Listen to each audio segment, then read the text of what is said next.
All right, all right, all right. Okay, guys and girls, I'm going to refer to everybody today as a collective group, as guys and girls. Let me know. Please type into the chat box if you guys can hear me so I'm not speaking to dead air. I always want to make sure I'm testing this platform because I've had issues with Webinar Jam. So just type in the chat box if you can hear me, and then that way I know everything is good.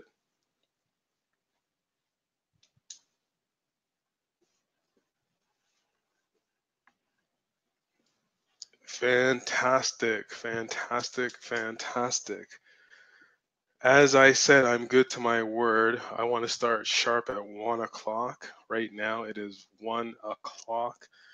I'm going to give some people literally another 2 minutes to get on the line, and then we're going to move forward because I have a very packed day today with mentoring calls, and you have businesses that you need to get back to and campaigns that you need to build, and money is to be made every day. So I'm going to respect everyone's time because you guys are respecting my time. So just please type into the chat box where you're from, where in the world you are right now, and I'll just won't mention you by name, but I'll just figure out where you are, and I'll just see where the customer global base is.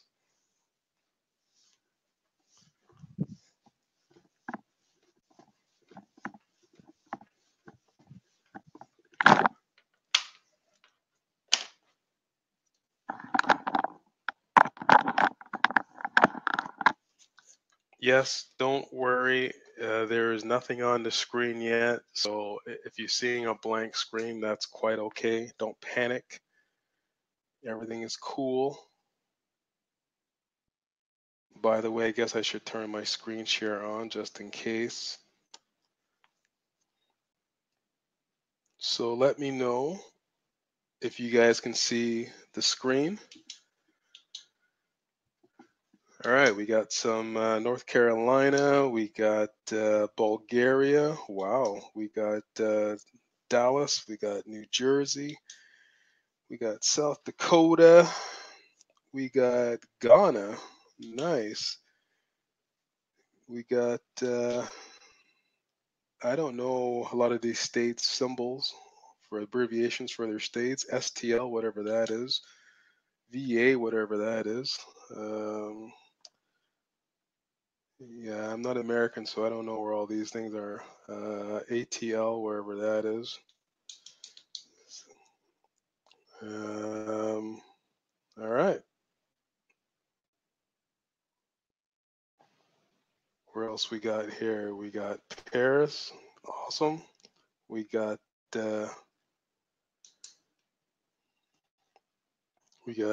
Kansas. We got Melbourne. Big shout out to my Melbourne peeps. Love you down under. Love it. Love it. What? Be more, wherever that is. Cool. Cool. Philippines. Right on. Right on. Almost my hometown. West Coast, Brisbane. Welcome, welcome, welcome. You guys are troopers. Sydney, you guys are troopers.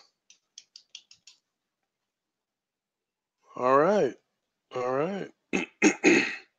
So, yeah, that's right. Yeah, no, I'm not American. Um, right now. So, just a little brief synopsis on myself. I have a couple of different residences around the world. I travel all the time. I have a home base for my little baby boy, but I'm always on the go. And when I pull him out of private school, then he's with daddy. He's traveling around the world. So right now he's been to 3 different continents, probably around 45 countries and a whole bunch of cities. So he's well traveled in his 4 years. He'll be more well traveled.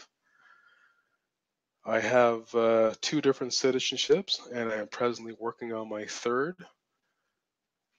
If you are a digital nomad, I'm going to tell you right now that if you want to travel the world, it is best that you look at other residences to A, set up a business, set up a corporate structure, B, set up a residence. Never set it up in the same place where you're going to squat for a very long time. You want to keep your business separate. You want to keep your residence separate. You want to keep your playground separate. So you want to be in different jurisdictions. If you understand the legalities of what you're doing, being an online digital nomad, I'm not going to get into that today. That's I teach that to my $25,000 mastermind clients. We break all that stuff down, corporate structure, all that kind of stuff. So today is about our call. So it's 1:05. Thanks a lot, guys, showing up on the call. Still a little bit surprised that for the amount of members that we got in the group. I would have thought this line would be rocking, but it's getting up there, so that's okay. So let me know if you guys see my screen. Just let me know if you see the screen. Tell me what you see in the screen. Type it in the chat box, and then we're going to get going because it's 5 after 1 right now, and I'm going to respect all your time. There's a lot of stuff we got to cover. And you have to forgive me, my voice is still kind of shot, so I don't speak very loud, so hopefully you all can hear me and everything's good. Awesome, you can see the screen. Yep, perfect. Perfect, good. All right.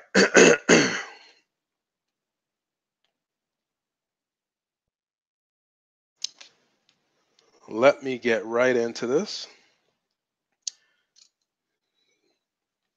So, this is the laws of CPA marketing on Facebook and funnels. You guys asked for how to run compliant funnels across Facebook. I'm going to give you a couple of examples of how to run offers on Facebook. This is pulled from one of my teams. I have various teams up and running. We're running multiple offers across Facebook because that's the way you need to do it if you have a team. If you're a solopreneur, that's okay. You just run for yourself. But if you want to do multiple 6 figures per month, you need to build out a team, and you need to get that team scaled in multiple different verticals to be able to run offers. So I'm not saying all our offers are optimized and making all sorts of money, because that's not true. We have up and down days like everybody else. We have fires that we have to put out in our business. Excuse me. So that being said, we're going to pick up the pace a little bit here because there's quite a few members who want more than just the basics. What I've done for you guys is I've given you guys a rock solid foundation on Facebook funnels, on Facebook campaign creation, on psychology of your marketplace. I've given you a foundation. This very foundation, I've thrown it out, and I've got over 1,000 people right now that have gone through this foundation through one iteration or another, and they've done multiple 6 figures. This is the foundation that I've created to get me to 6 figures per month, and then there more so. Okay, so this now, people want more in the group. I'm getting a ton of PMs, a lot of support. People want some higher level stuff, so we got to get moving. Those of you that are just brand spanking new newbies, you're in a right spot, because this is the way you learn. You're going to learn everything that you need to learn. So there's no sense in me teaching you how to optimize and scale if you've never made more than $1,000 a month. You'll blow up your business. You need to go out and make $1,000 first profit. Then you need to go out and make $5,000 profit before you can attempt to literally scale your business to multiple 6 figures. It's just not going to happen. So the foundation is there for you. Okay. So if you are like I say, if you're a newbie, stay the course. There's no sense in you hopping back and forward for 3 different courses or 5 different courses. You're in 10 different groups. You're asking the same question in 10 different groups, you're going to get 10 different answers. Then you're going to get even more confused. You're going to be like, well, what's right? So I'm going to tell you right now, 98% of what I teach you is solid. It's proven, it's tactical. I've put it in my business. My clients have tested it. It is what it is. I've taught some of the biggest names out there on Facebook. So take it for what it is. If you're going to come back to me and you're in like 6 other different groups and you're getting 6 different answers and you're asking me a question, and I know because I've been doing this forever, I'm simply going to tell you do X, Y, and Z. I don't know what your answer is going to be if you do WJY. I don't know what's going to happen. You got to go and test it for yourself and see. So I'm not a punching bag. I'm an optimist. I'm a strategist. I do what I do. I know what I do. I stay in my lane. That's how I've gotten to the point where I am today. So my response to newbies, intermediate people, guys and girls and they're trying to figure stuff out, here's the foundation, here's the formula. If you want to go and test on your own dime, go right ahead. I'm telling you, this is what worked. This is the framework that has brought in all sorts of money. Okay, I'm going to stop talking about money, but this is the framework that has brought everything in. If you follow the framework, you follow the formula, you follow the course material, you will get results. You see people are getting results in the groups, brand new people at that. So if you're a little bit more experienced and you're seeing newbies getting results and you're still kicking and you're still banging your head against a brick wall, that's on you. You gotta take a giant step back and figure out what are you missing. Okay, so let's rock into this webinar. It's going to be about 45 minutes to an hour tops. I will leave you some leeway for about probably like 10 minutes. We're a little bit behind already as it is. So we're going to move. So hopefully I'll be able to answer a couple of your questions. Okay, keep your questions on point, and then that way I'll be able to better serve you. Okay, so let's roll. So my voice is still hasn't recovered yet after almost a month. I know what's going on. I'm probably going to get someone else to start to do most of my content for me because I'm starting to lose my voice after all these years and doing all these webinars. My voice is just like cracking all the time, so I got to save myself. Okay, so here it is. You must be able to test very tightly when you're on a strict budget. So you need to be aware of testing too many variables at once. If your budget does not dictate or you cannot accommodate that, you need to be able to test very tight to make very good decisions. Let me reframe this for you. If your budget, let's as an example, you got $100 a day to test to acquire data, you're going to need to pick a CPA offer that has a decent size payout and is on the low to medium size CPA price so that you can test appropriately and gather in enough data. So anything between $20 to $30 CPA is going to be what you're going to need to focus on for an offer because you need to be able to test at least 3 to 5 times ad spend to acquire that CPA. Okay? This is something that's kind of set in stone. If you don't follow these parameters, you're going to be in a world of hurt. If you are trying to look for a CPA offer, and when I say CPA offer, I'm just going to go for an offer period, whether it be on ClickBank, whether it be a CPA network, whether it be an affiliate product that you're trying to promote. If you only have $100 to spend on Facebook per day, you're going to get a finite amount of data. It's not going to be a whole bunch. It's not going to be a little. It's going to be just enough that you can get some data in. So you need to understand something. Depending on how many ad sets that you build out, depending on how many campaigns you build out, you're only going to have enough budget to be able to test. So that means if you're going to grab a product that is selling for $100 or $500 and you only have a budget of $100, you're not going to be able to make any conversions. If you make a conversion, you better get down on your knees and say thank God, because someone that's you're trying to get someone to purchase something for $100 or $500 or $1,000, it's not going to happen. It's not going to happen on out of the gate on your campaign. So, and it's going to take you forever to be able to start the test to acquire a lot of data. So if you're on a very strict budget, you need to be able to think accordingly. If you have an offer like 20 to $30, everybody's got 20 to $30. Everyone's got $50. So you might get a conversion or two. You might get enough data in so that you can understand what you need to do and how you need to develop your campaigns. So understand what you need to do. Don't go after a big CPA. Go after a small CPA so it works within your budget. Okay. So again, if you now have a budget of $300 to $500 per day to spend, then you can look at going after a higher CPA. Offers like $45 to $100 CPA and thereof, because you're going to have some money to spend. You're going to have a little bit more money to have a little bit bigger budget, which means you're going to get a little bit more reach, which means you're going to get a little bit more action coming in, a little bit more clicks coming in. So once again, you have to work around your framework. Okay. I suggest you go to traffickingtokens.com, because when you start to go into the CPA model, you need to go out and get all these traffic tokens for all these different networks, because if you don't, you're never going to know what you're tracking. You're actually throwing money, you're pissing money away. Okay. You need to be able to get this, because you're going to know exactly what categories are working for you if you're working with a CPA network, especially if you're going off and you're trying to find placements on niche websites, on publisher websites within the category that you're trying to promote. You're going to know what your ads, your images, your headline, your copy, your call to actions are popping. You're going to know everything, but you need to get those tokens, because those tokens will pass over all that data to you. If you don't put your tokens in your tracking platform, you're literally wasting your money. I.e., this is the same thing with Facebook, right? You don't install that pixel, you don't set that pixel up properly, and I've already shown you how to set that pixel up. I've already shown you. You go into your reporting columns and you figure out exactly what you need to look at as far as reporting.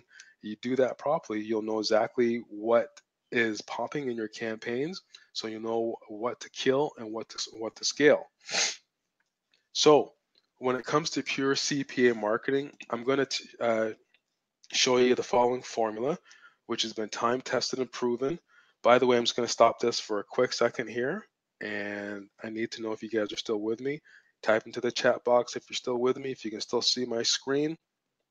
Let me know, please.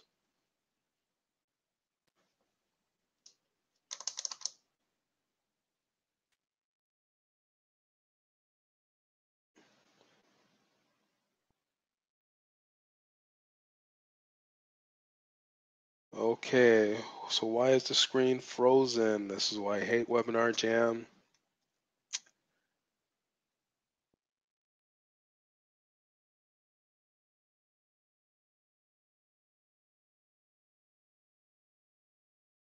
You're still seeing the first slide. Now you're seeing slide number 3. People are seeing slide number 3. Oh, wow.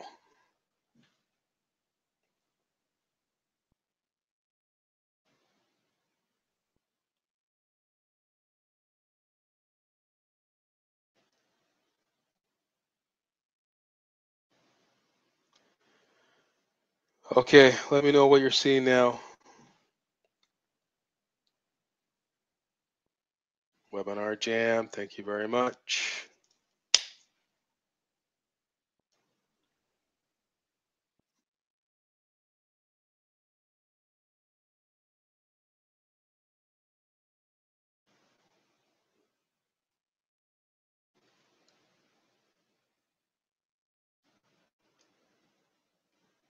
Okay, let me know what screen you guys see now.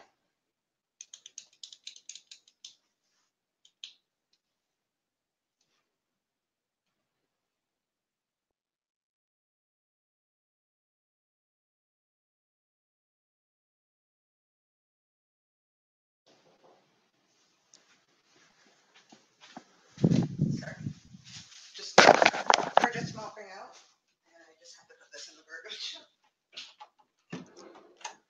Okay, let me know what screen you guys are seeing now. Okay, everyone's saying they're seeing screen number 4. Perfect. Okay, let's continue on. So with traffic tokens, this is the site that you need to go to be able to grab all of your tokens. So understand something. You need this for all your tracking purposes. Okay.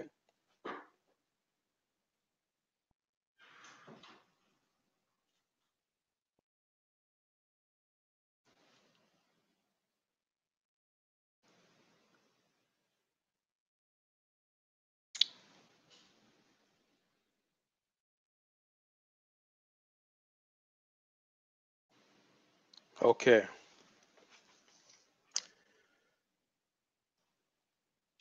Let me know what screen you guys see right here.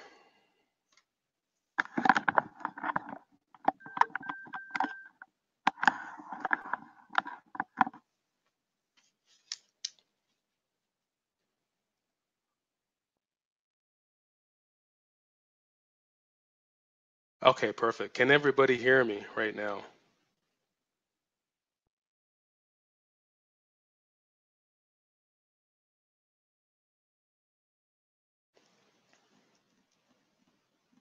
Type into the chat box, please, if you can hear me. Perfect. Okay, I'm gonna roll. So, I'm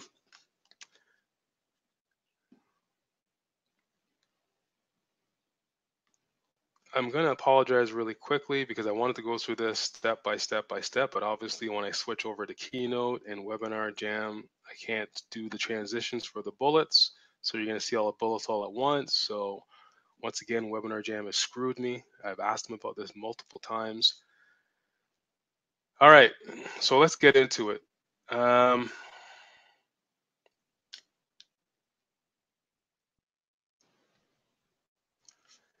So this is the formula that we are going to use. So we break out 5 ads. Each ad is running to a different landing page. Now, when I'm talking about this is you guys asked for CPA stuff, okay?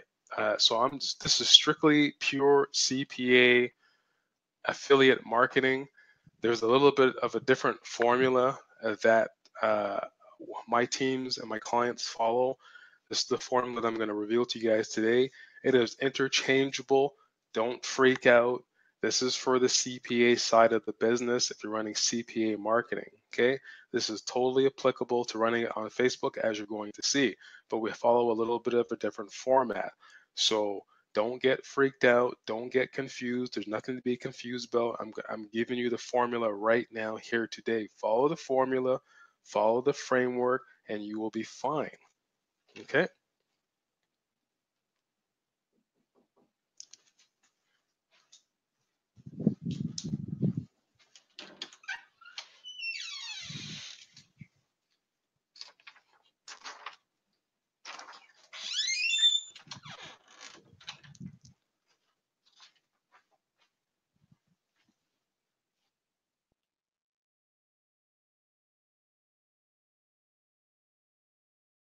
Yeah, I tried to do that, Chad. Thanks for the thing there, but it just doesn't work on Keynote for some strange reason. Because everyone was saying the screen is frozen.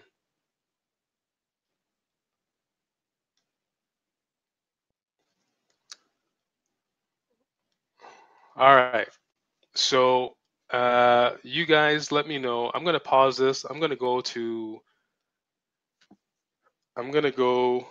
Let me know what you guys see right now on the screen. I'm going to pause this play button for a quick second here. I just want to get your feedback. What do you see on the screen right now? And how many bullet points do you see on the screen? This is going to let me know if this works or not. I'll give you guys like a minute to all chime in.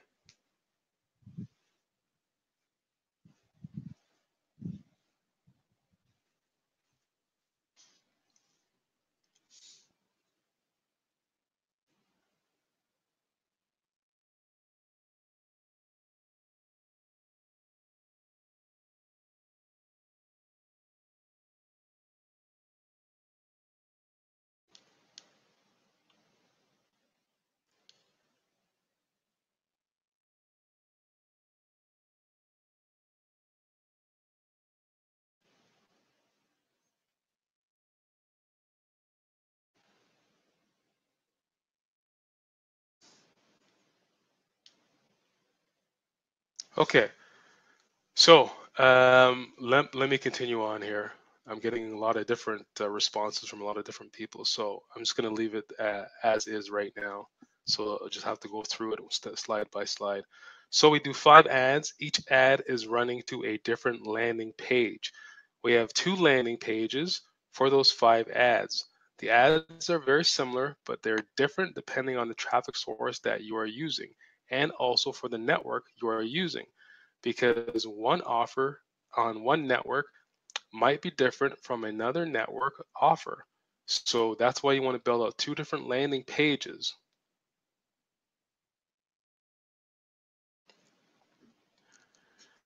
So we work with two offers. So each is the same offer, but they're on two different networks. The reason why we do that is because on one network, the payout may be different. The optimization process for the actual offer itself may be different. The EPCs, which is the earnings per click, might be higher, might be lower. The VSL may be different as well. The same offer can exist on 10 different networks, and it will be 10 different style offers depending on how the network, how the advertiser wants to set it up on that network. So this is why we always build out this particular formula: 5 ads, 2 landing pages, 2 offers. So right out of the gate, this type of campaign, you're going to have literally possibly 20 different profitable or non-profitable campaign combinations. So it's crucial that you set up and do your competitive intelligence up front before you even spend a dime in Facebook advertising. Again, I've gone through this before with you guys, where before you start to spend any money on Facebook, before you start to dial in any money into a campaign, it's crucial that you do your competitive intelligence up front. So I'm not going to go over that again because that's old hat now. So with this combination, you can quickly test a quick few variables right out of the gate. So with 5 ads, what you're going to be able to do in each ad is you're going to be able to test the image, the headline, the body copy, and the call to action. That's when you're on split testing with mobile and desktop. With the 2 landing pages, you're going to be able to split test the headline and the style of a landing page, which means you can split test a content style landing page, or you can do the direct response. This is what we do all the time, every time without fail.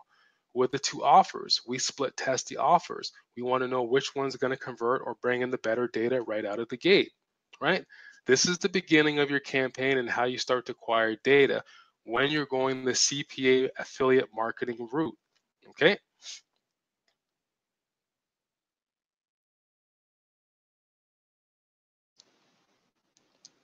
So does everybody understand that point so far? And let me know what slide that you see on the screen right now, because everyone's saying they're seeing different slides. Some people are saying they're seeing slide number 3. Some people are seeing the slide number 4. What slide are you guys seeing right now?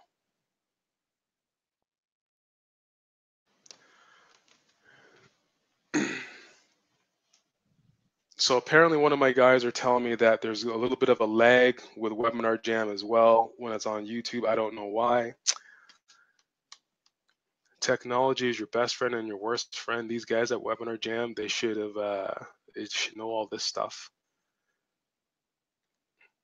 Perfect. All right. So let's move into it.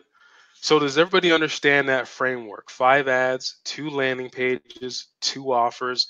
You're going to have at least a multitude of 20 different profitable or not profitable campaigns. You don't know yet until you actually start to test it. But when you have this, you're going to have in your ads, you're going to be able to test image, headline, body copy, call to action in your ads. You're going to be able to have 2 landing pages. You're going to split test the headline and the style of landing page, which means it's a content page or it's going to be a direct response page. And you're going to go with 2 offers. Never go with 3 offers or 5 offers. You want 2 offers. You want to be able to split test which offer is going to convert better and bring in the better data. Do you understand this framework? Just type in the chat box to say yes or no for you understand the data. Or sorry, the framework.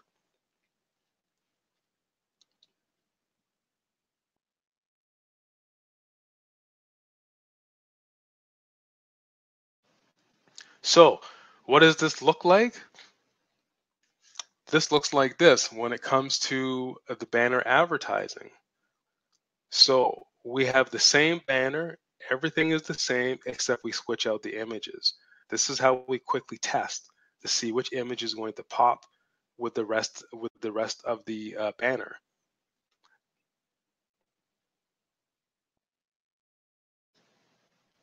All right, perfect. So I'm going to get into now what really matters when it comes to CPA, pure CPA affiliate marketing. There's only two things that matter. So what it really matters is your EPC and your CPC. The rest of the metrics, they're not really important because they're actually going to fool you.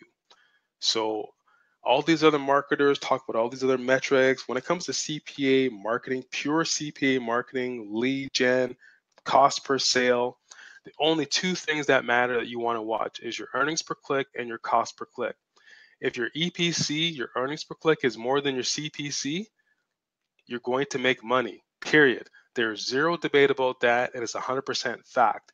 If your cost per click is greater than your earnings per click, you're going to lose money, period. That is zero debate and 100% fact. Now, I'm going to show you how to break this down on two different levels because it's broken down on the campaign level and it's broken down on specific ad set levels. So on the campaign level, if my EPCs are high and my CPCs are low, I'm actually arbitraging the traffic and the clicks. So what that means, as an example, I'm making a profit and I'm going to be able to pocket the difference or put it back into the campaign. If I'm losing money at the campaign level with higher cost per click versus my earnings per click, then I need to figure out where I am losing money, because if I don't figure it out, I'm going to be hemorrhaging money very, very fast.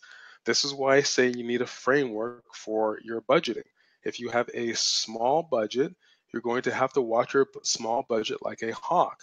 If you have a big budget, you're going to have to watch your big budget even more like a hawk, because you're only going to have literally, and I'm going to get into it, I might be going a little bit ahead of myself, but you're going to have literally anywhere from 24 to 72 hours to figure this out, because after that, you're going to be losing too much money. You're not going to be acquiring data, but I'm going to get into that in a second.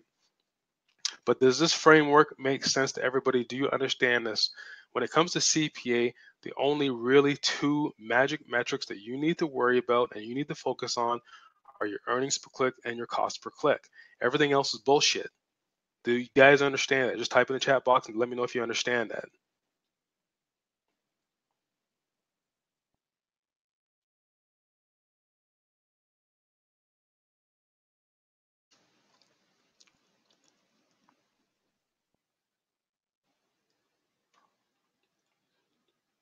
Perfect. Now we move on to the next one. So in this scenario, when somebody's getting cheap clicks, that may be all fine and dandy, but I want you to understand something. Sometimes it's not better to get cheap clicks, because those cheap clicks, they may not back out, i.e. that means they may not convert on the back end for the advertiser. The cheap clicks may turn out to be high cost clicks because there's chargebacks and there's refunds. So as an example, I would rather pay $7 CPC per click if I knew my EPCs are going to be get backed out at $15. So it doesn't matter at the end of the day. Now, when I say this with a caveat. If my cost per click is $100, but my earnings per click is $350, all day long, I'm going to spend that money because I know what my EPC is. Now, that being said, this comes down to your budget, i.e. once again, you have to monitor your budget. So all the other metrics, they're, like I said, they're pretty much irrelevant when it comes to pure CPA marketing. At the end of the day, it's money in, money out, and can you scale at that particular level? So what is your risk tolerance to be able to scale? If your risk tolerance is you're scared to put money into the machine, even though you're backing out, and you're kind of scared because all of a sudden you have other variables, like you got to pay bills, you got to wait for the network to pay you out. If that kind of scares you, then you obviously have to work on a level where you're acquiring capital, you're building up your capital pools, and when you got at least whatever number it is for you that's safe, $10, $15, $20,000, you want to reinvest it back into your campaign, go ahead, because now you have some cash flow. Pure CPA marketing is all dialed in and all revolves around cash flow. That is the name of the business. If you have cash flow, you are king. If you don't have cash flow, you're going to be in a world of hurt. So the CTR, CPMs, all the other kind of stuff right now when it comes to this is kind of like BS because you can't take that to the bank. At the end of the day, if you can scale your EPCs and make sure your CPCs are low, you're going to have a rock solid campaign, and you're going to be able to scale that to tens of thousands, if not hundreds of thousands of dollars a week. Okay, so that being said, I'm going to take one or two quick little questions, and then we're going to move on. So if you guys got questions, put them into the chat box right now, and I'll answer one or two questions. Because this framework is not difficult. It's very simple. I just want to make sure you guys got it before I move on.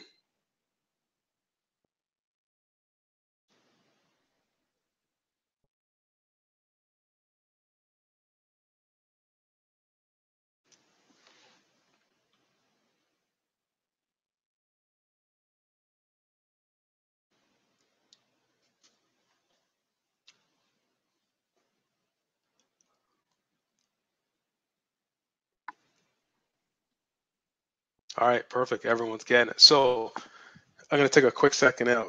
For those of you that have had the course for any amount of time, if you're asking me questions about the course, if something's covered inside the course, that tells me that you didn't watch the videos.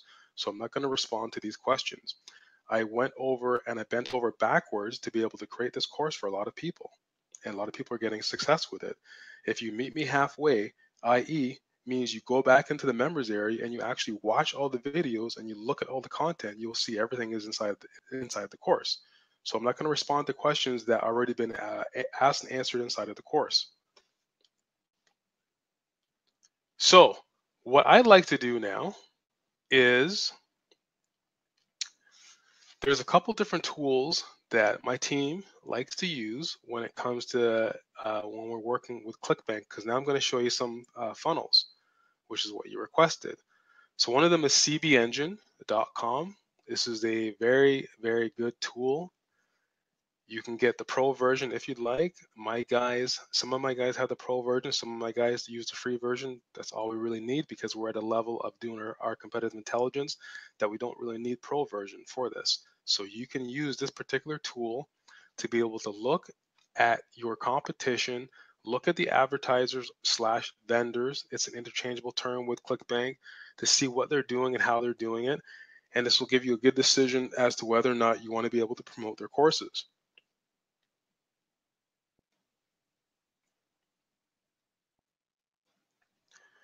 So one of the funnels that we've been running for a long time now is on ClickBank. It's called the Bar Brothers system.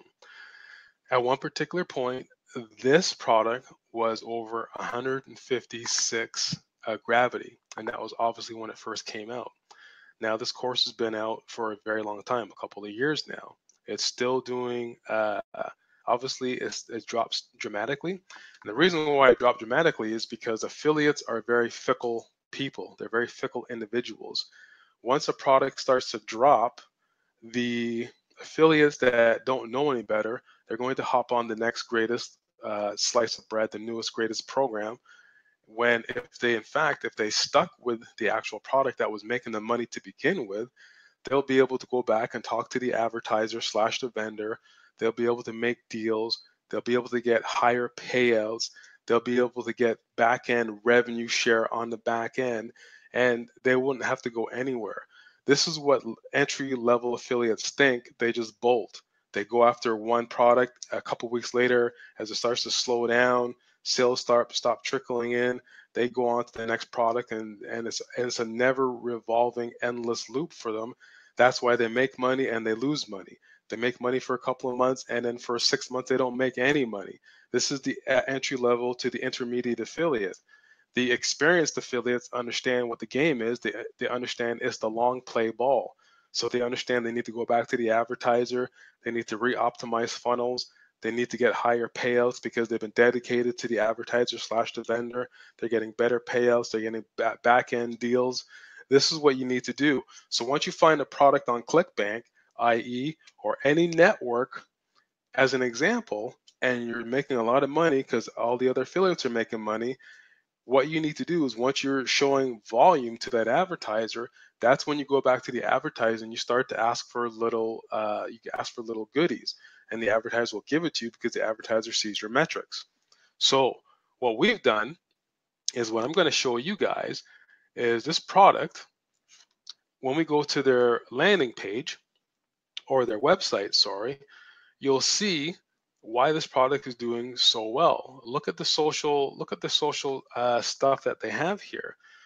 When I see stuff like this, and we've been running this product forever, when I see stuff like this is something for me. This vendor, this advertiser is in it for the long haul. So that means that I want to get into bed with them in the long haul as well. So what we do, and this is the foundation for what you should follow, is when you go to ClickBank, you look at what a vendor is doing. You go to their website, you look at what their social profiles are saying and what they're doing. You go to their Facebook. Their Facebook, they got over 2 million people that like this page, and they got over 2 million people that are following them. That's insane amount of stats, right? Yes, this is over the course of time, but they're still trending every day. If you have the analytics to look at this stuff, you will see that this trending all the time. So, like I said, we've been running this product forever. So we like this product, and I'm giving you a funnel right here so you guys can take it and do what you want with it. So what we do is the next step is we go and look at one of their ads. There's a whole bunch of ways to find their ads. You've got it inside of the course, so I'm not going to go over that because it's redundant. So when we look at stuff like this, one of their ads here, yes, it was running back in May, but it doesn't matter because they have ads running all over the place. So we look at this one specific ad here. They got 8,000 likes on it, 174 comments, 54 shares. That's a viral ad, right? So what we want to do is where else are they advertising? Where else are they highly popular? Well, based on what their website said, we go to YouTube and we figure out, okay, we look at their metrics on YouTube. This is vid.iq, by the way, for those of you looking on the right-hand side, looking at all these metrics. That's what we use. We use this to look at competitive intelligence for all our advertisers that are on YouTube. We want to see exactly how they're promoting. We want to know what their keywords are that they're using, all this kind of stuff, because we use this, the keywords, the interest, the categories that vidIQ shows us. We actually take that and plop it into Facebook to build out custom audiences. So you guys got to think outside of the box. Just because something is on YouTube, keywords, interests, and categories are on YouTube, don't discount that and not use it in Facebook, not use it in your competitive intelligence on Facebook. That's exactly the reason why they set these tools up for you to be able to use these concepts, to port them over and use them on Facebook, use them on Bing, use them on Google Display Network, because keywords and interests and categories, they're all the same, right? This is all what makes up your niche market. So you have to use this competitive data. Don't discount it. Use it as a weapon, because that's how you make money. All right? Does this make sense to everybody so far?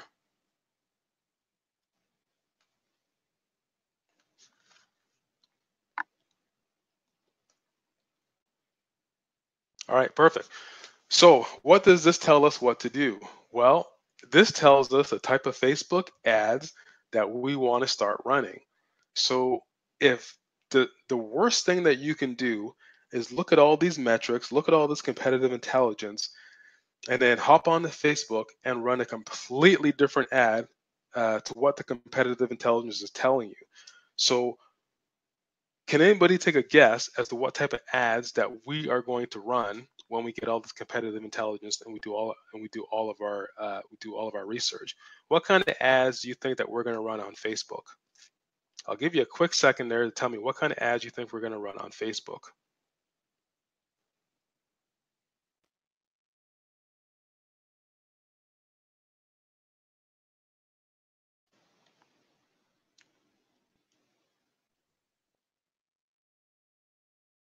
Exactly. So what we do is we set up our video ads. So I'll walk you through the process of what we do is we set up our video ads. So what are our objectives? Our objectives are video views, right?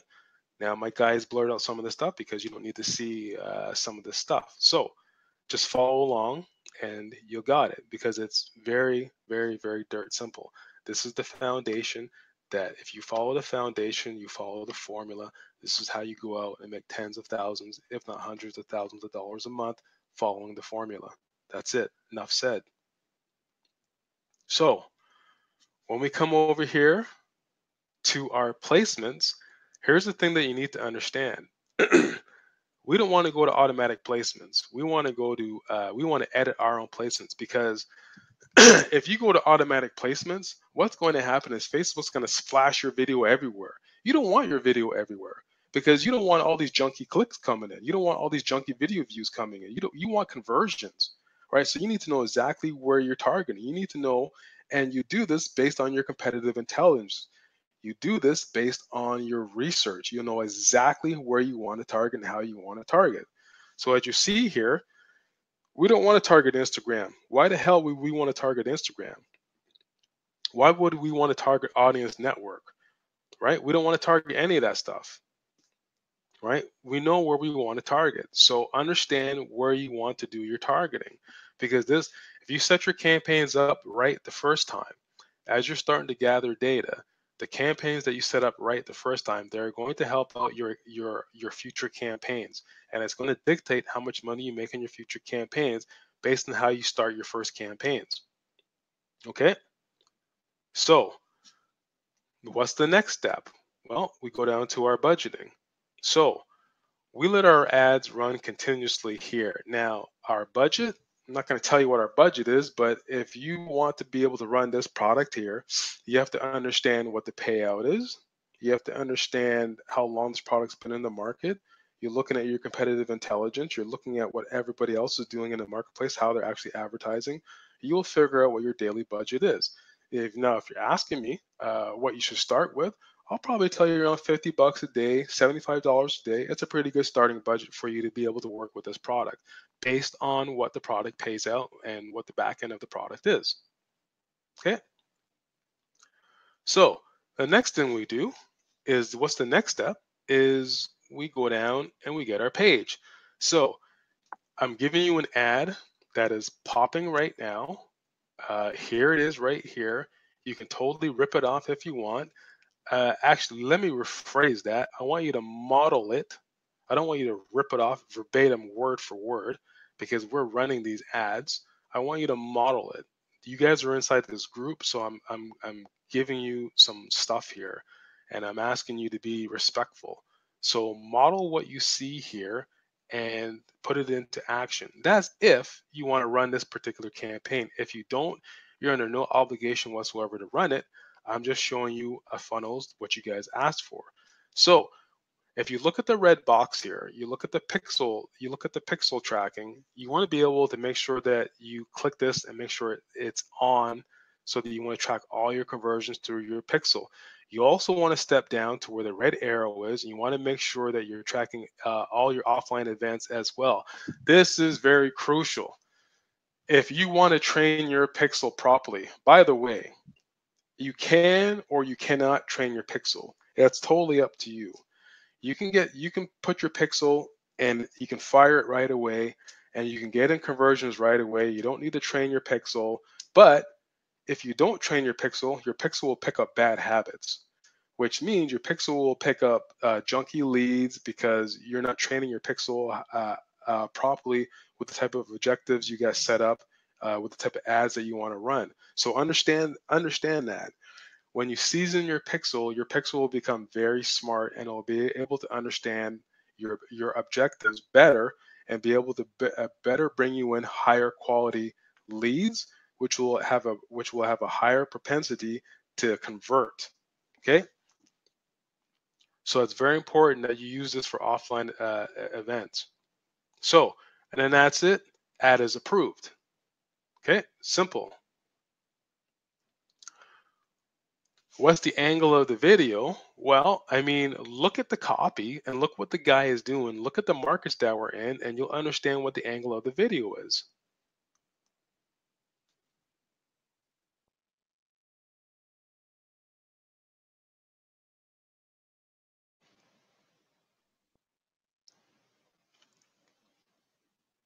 let's move on.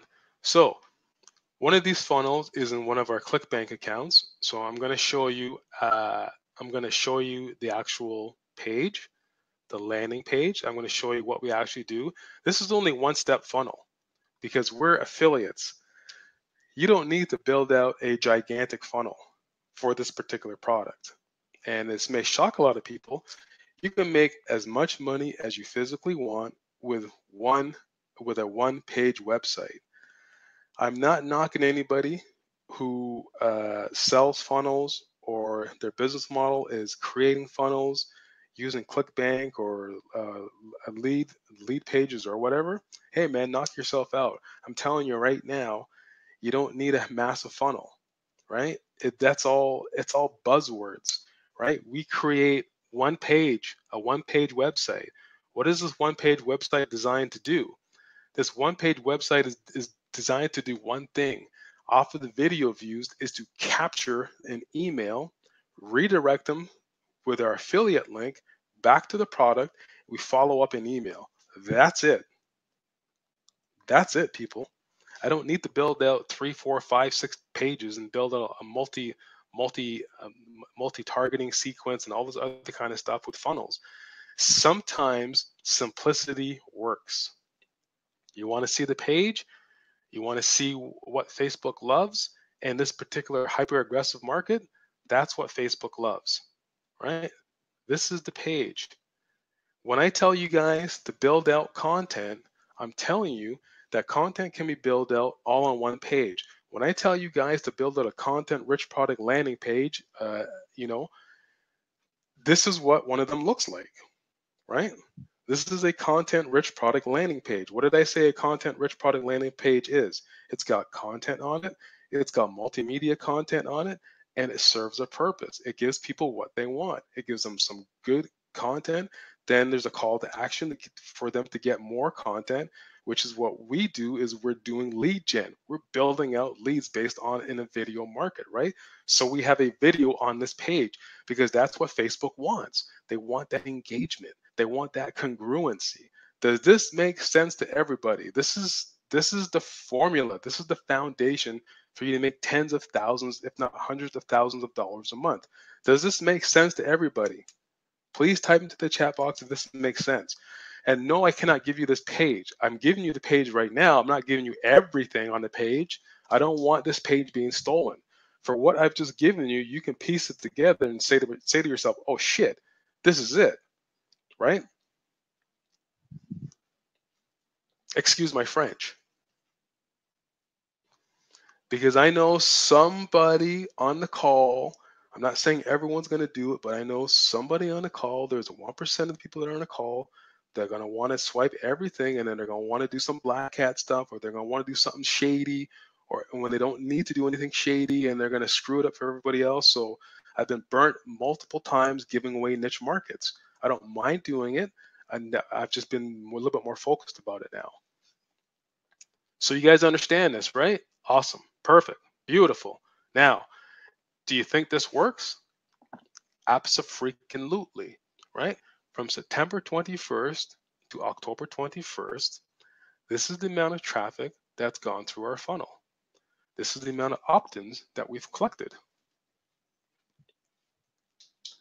This is a highly, highly, highly competitive market. I've always told you guys, fitness is a massive, massive, massive niche. There are hundreds of verticals within this massive niche for you to go after, right? If you understand marketing, even the basics of 101 marketing, you understand that you don't have to run the same offers everybody else is running to make money in the fitness market. In fitness, there's 2 billion people that right now, every month, type in the word fitness. 2 billion. So do you think that there's enough room for you to go out and find an offer that's already converting and push it in front of a fitness market and be able to make money? It's not that hard, right? You've got the formula right here. Okay. Now, let's go into the next funnel that I'm going to show you guys, which is the CPA solar panel funnel. Now, I've created multiple case studies in this particular niche market. I've given away multiple pages. I've given away multiple funnels. I've had hundreds of people make tens of thousands of dollars a month in this particular funnel. It's nonstop. We've been in this market now for over 3 years, so we know it pretty well. So I'm going to show you another funnel. This is something that's brand new to me, though. This particular competitor, they actually gate you before you go into Facebook. I've never seen it before. One of my guys, we were doing our competitive intelligence on a new bunch of advertisers, and for some reason, I think what they did is they cookied us, and then they put us into an iframe or something. Because when my guy went to go look at them, they got gated before logging into Facebook. I've never seen it before. And by the way, how we were able to capture this screenshot is the part of the process in building out an A-player team is my guys document and record everything. From the time they open up their laptop till the time they close their laptops, they have screen recording equipment recording their whole entire screen. At the end of the week, we get everything that we screen captured. We take it over to a company. They edit, chop, remove everything, and bring us back a finished product. So this is something that we do in my company. This is something that all my teams do. So because of instances just like this, because you never know if you're going to see this again. So I wanted to know why this happened. So this may be a little bit extreme for some of you guys. Granted, okay, but that's how you do multiple 8 figures is when you have a process and a system set up for everything that you do online. If you don't want to have that, no worries, don't do it. I'm just telling you what my guys do, what my teams do, and the reason why they make the amount of money that they make, right? Because we have a process and a system for everything. So that being said, after that, because that was brand new for me, so we're still conducting some research, but after that, we go and we look at building out very specific profiles, because the next thing that we want to do is we always build out very specific profiles for every market that we want to move into. We build out brand new profiles, or what we will do is we will actually pay people that already have existing profiles that have been aged. We pay them some money and we ask them to like very specific things for very specific niche markets, because we want to see the ads in those particular markets. There's 2 ways for you to do it. I've just explained to you. You can build out your own very specific profile, like the products, like the services, like the pages that you want to see for that particular market, so you can see what your competitors are doing, i.e., and other affiliates. Or you can simply go out and pay people that don't have a lot of marketing experience that would like to make a side income, have a side hustle where you're paying them anywhere from $100 to $200 a month to be able to use their Facebook profile, i.e., you don't need to log into the profile, you don't need their login credentials.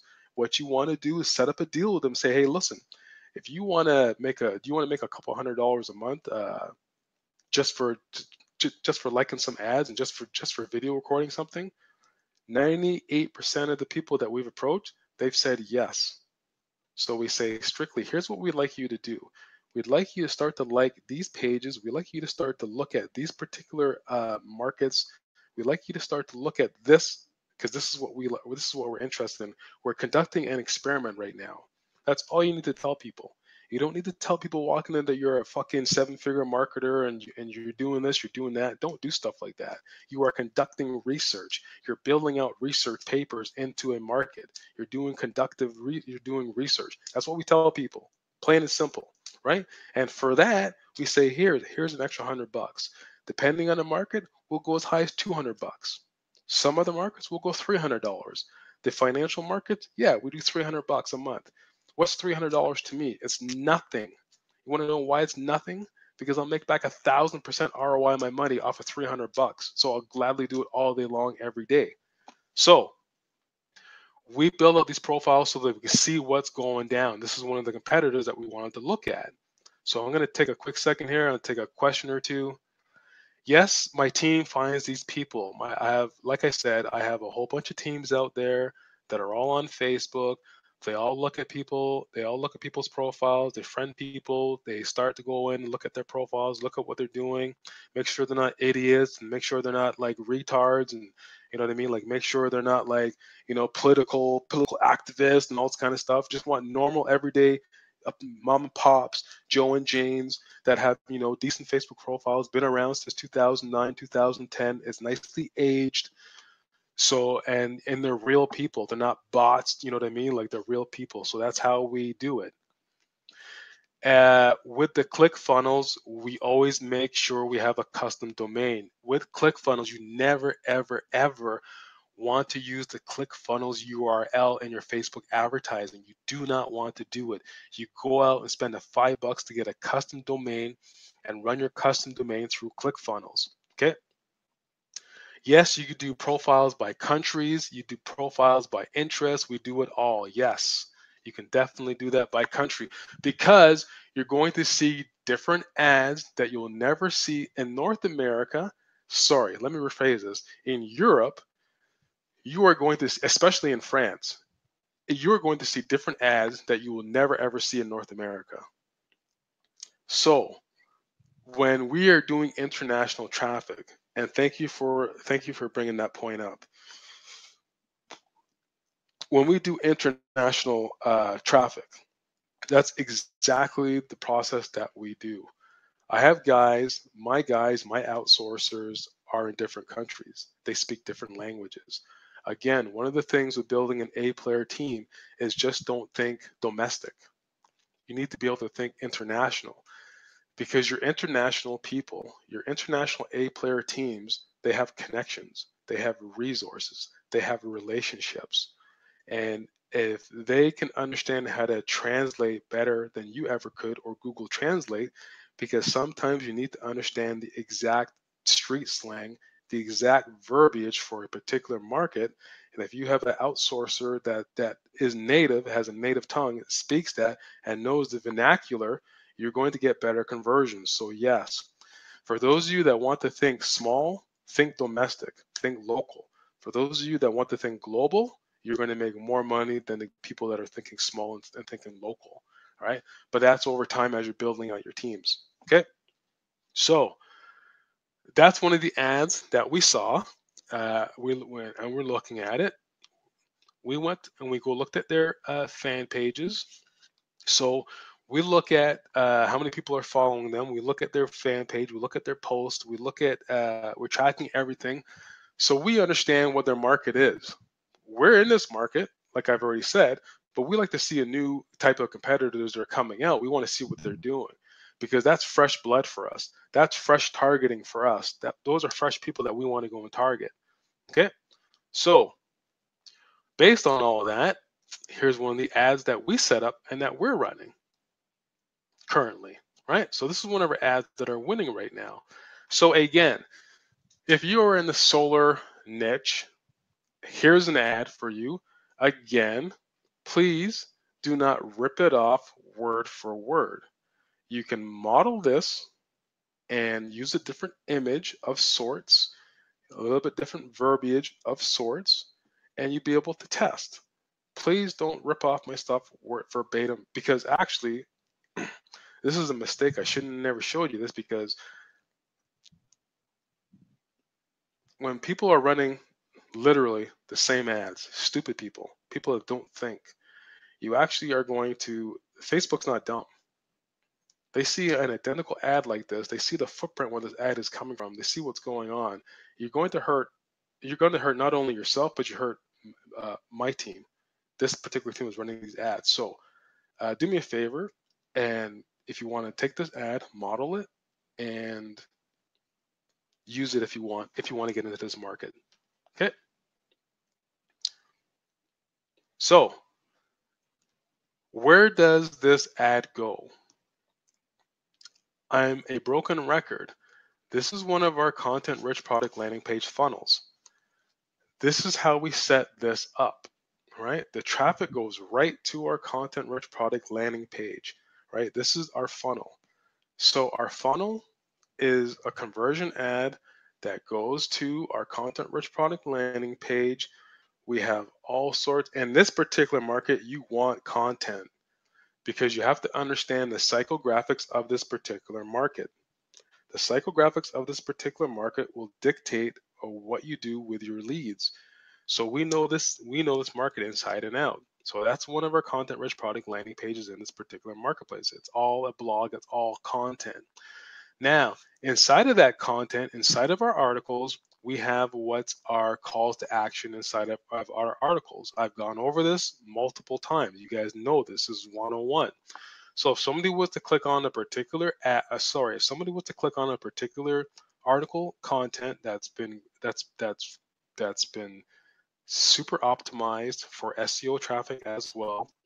We don't care about SEO per se, but in this particular market, because of the volume, because of the searching that's being done, we decided to make sure all our articles are SEO optimized.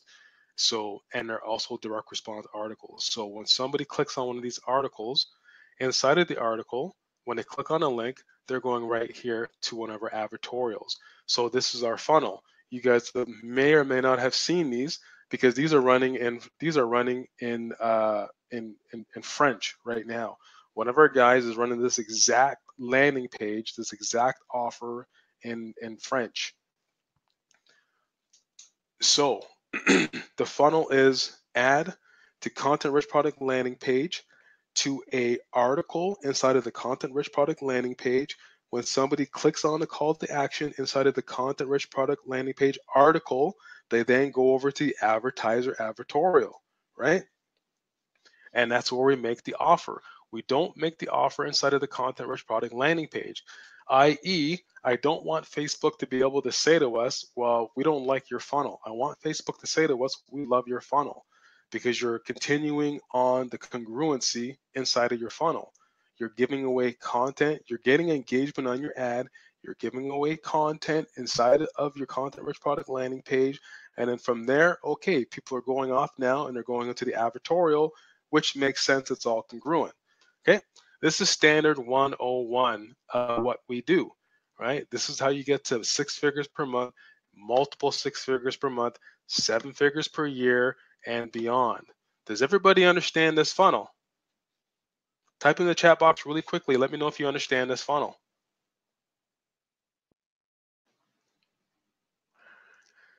Yes, where the red arrow is, where you see that big gigantic banner ad, that's a banner ad that people click on that, they go right to the offer. Yep, absolutely.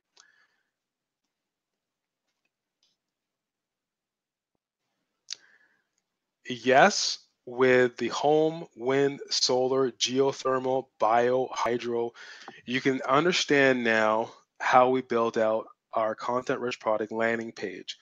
This is a niche theme siloed content rich product landing page advertorial. Okay. So when people land on this, when Facebook sees this, this is all related in one niche, right? It's not fitness, it's not health, it's not the categories you see in all these other BS advertorials where all of a sudden they click on home, they go to an offer. They click on fitness and they go to somewhere else. This is a niche silo themed out site. So if somebody were to click on home, they go to a home page. They click on wind, they go to the wind article. It's one article. It's not multiple articles because this is our advertorial. The content rich product landing page before it, that's all multimedia. That's all high. That's high content. Those are multiple articles within that particular page. Sorry, within that particular site. This is the advertorial. It's only one page, and this is why I call it. This is why it's called the money page. Do you guys get this? This is the money page. So every time someone clicks on a link, whether it be home, wind, solar, geothermal, bio, hydro, they click on that link, it goes to one money page, and that's the offer. Do you guys understand this? Let me know if you guys understand this. I'm trying to break this down as simply as possible. When I say money page, you've just seen a money page. When I see a content rich product landing page, that's what a content rich product landing page looks like, right? You guys get it? You guys got it? Awesome, perfect. Now, let's talk about, I'm so behind in this right now. We're an hour into this. Okay, my voice is starting to get shot.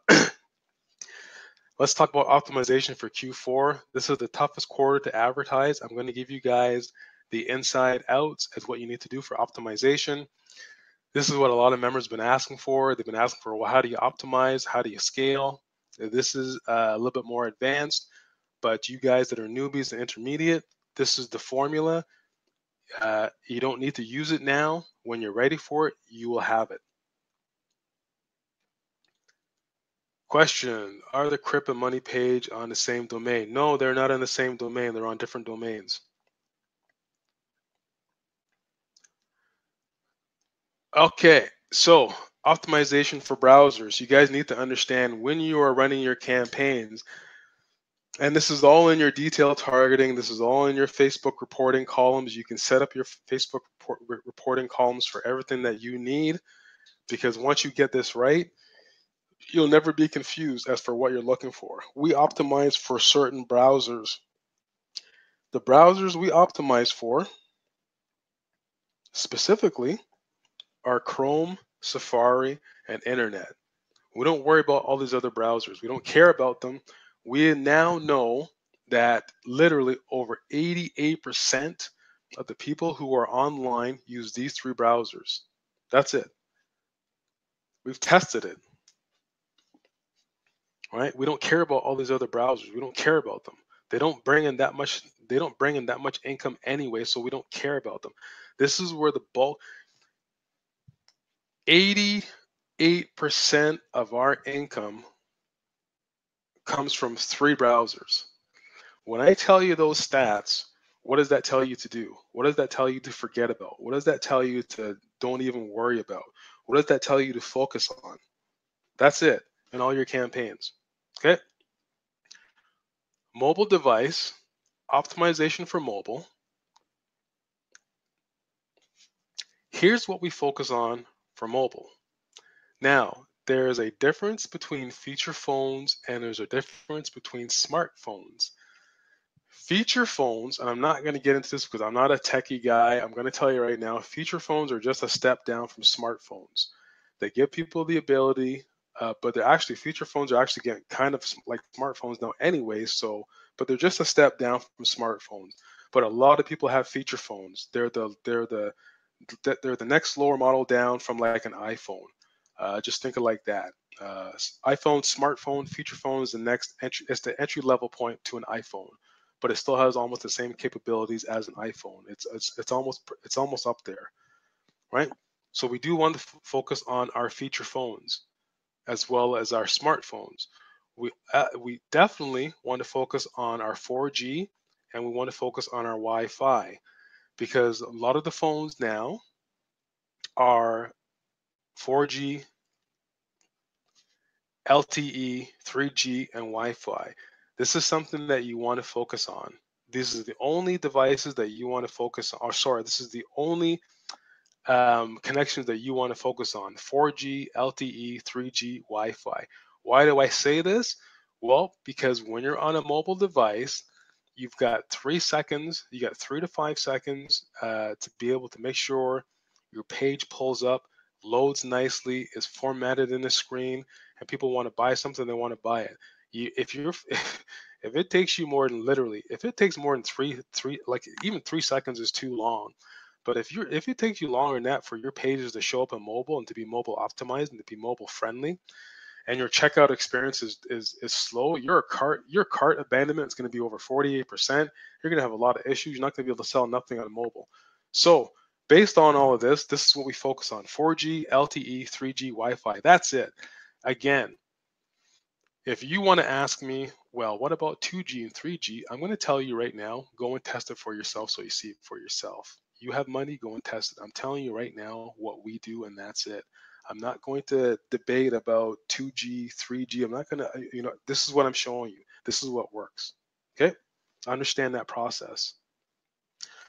So, level 1, the optimization. So, level 1 is about daily budget and unlimited. Do this for Optimization is set for your daily budget first, and you want to build out your unlimited campaigns based on your daily budget. So what you need to do is later on, when you do daily budgets, you can edit the size of your daily budget. I do not recommend that you pause a campaign, but as a caveat, I will tell you in extreme circumstances, you can pause your campaign when you see fit. Now, what I suggest that you do instead of pausing a campaign is you simply lower the budget on your campaign. You lower it to a point where you're still getting traffic in. You're not too worrying about conversions because this is going to help you better optimize your campaign. I'm going to get into that down the road. Don't worry about that. But I don't want to get too far ahead of myself. Daily budget optimization, you always want to make sure you set it up this way first because you can always go back and edit the size of your daily budgets. So understand the next point to this is once you set up an ad set budget, after the ad set has been created and it's running, you can't change the budget of that ad set. You're going to need to duplicate the budget, or sorry, you're going to need to duplicate the campaign and the ad set and change it from there. Once you already have something up and running and is existing, I don't want you to change it. And then, matter of fact, Facebook won't let you change it. They won't let you set the budget ad type, right? Once it's fixed, it's fixed. So this is why I'm saying it's very important that you set up your campaigns to begin with properly, right? Which is the third bullet point is make sure you set up the right selection during your campaign setup because it's crucial to your success for your future campaigns because this is going to help you to build out and optimize your first initial campaign out of the gate, right? And when you do this properly, what's going to happen is once you start to get traction and down the road, you're going to be able to now look at your future campaigns and set your future campaigns up based on what you've done for your initial foundation. Okay. So that being said, this is why I always advise newbies and intermediates to start with a small budget. Now, that's a clerical error. That's not why I start with a small budget. I do big budgets. But for you, if you're a newbie and you're intermediate, I suggest you start with a small budget with one campaign and test that first until you get the metrics that you desire. Then you duplicate the campaign in the ad set and you change the budget afterwards. So this is when you're first starting out, you're still not too sure on your campaigns. You're maybe 6 months, a year into the game. You're still not too sure on your campaigns. Always do a small budget. That way you can literally, you can work with a small campaign. You can optimize a small campaign. You can understand the foundation around that small campaign. And then from there, you can start to adjust accordingly based on that. Okay. So level 2 to optimization and the steps. So this is step 2. You only want to use the lifetime budget once you have optimized everything in your daily budget. And you know exactly when to run your ads and the time to run your ads by setting it up in your reporting columns. You have daily budgets and you have lifetime budgets. I want you to start, if you're a newbie, you're intermediate, I want you to master daily budgets first before you go into lifetime budget because lifetime budgets is the next level to optimization and scaling. Okay. Understand point 2 is everyone's objective is going to be different in different niche markets with different models, i.e. e-commerce is going to be totally different than digital goods. Digital goods are going to be totally different from B2B and so on and so on and so on. But it's a process that you must go through. Okay. I want you to be able to build and use this formula given to you right now and adjust when you see stuff happening, which means not every market is the same. Not every market you start the same campaign process. You have a formula to start your campaigns, and based on your particular marketplace, because people react differently in different markets, you're going to be able to shift accordingly, right? So start with small budgets. I want you to understand that your algorithm and your bidding is always in a constant state of flux. So I have a whole bunch of questions from people saying, well, why is my CPCs out of line today and 2 weeks ago it was lower? This is the nature of the game. The algorithm, the bidding is always in a state of flux. It's an auction pool, right? So there is no wrong way, there's no right way. There's a foundation that you need to have. When you understand the foundation and the formula, you can adjust, and you can adjust in small increments to be able to make smart decisions, right? So understand that there is a change. Give me a quick second here. I've got to move rooms. My little guy is back home, so you guys don't need to hear all that stuff. I'll be right back in 2 seconds.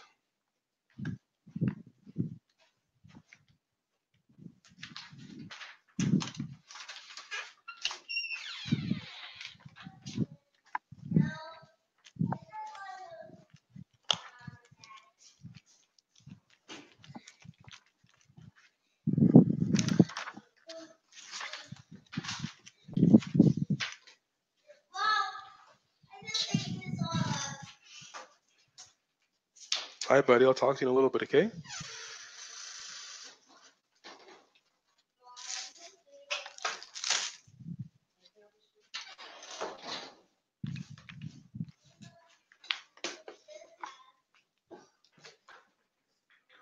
So, that being said, this is the way you know how to exactly set up your ads so they can run an autopilot, so they can bring a consistent ROI for you.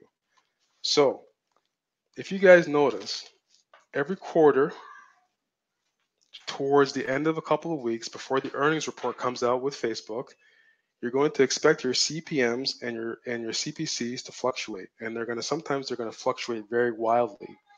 There is nothing that you can do about it because Facebook is now a publicly traded company. Their bottom line is to their shareholders. They are a money-making machine. If you guys don't believe me, every quarter before they release the quarterly earnings, go back in time and look at your reporting. Look at where your marketing was. Look at where your objectives were. Look at where your CPCs were, your CPMs, and then just around a week or two before earnings reports, look at what's going on with your campaigns. You'll see there's been wild fluctuations, heavy CPMs like through the roof, CPCs through the roof, and then after earnings reports, everything settles back down. If you don't believe me, this year, as we're going into Q4, watch what happens and track it. And then track it in the first quarter of 2018. Watch what happens. I've been doing this for years. I know inside and out. Okay.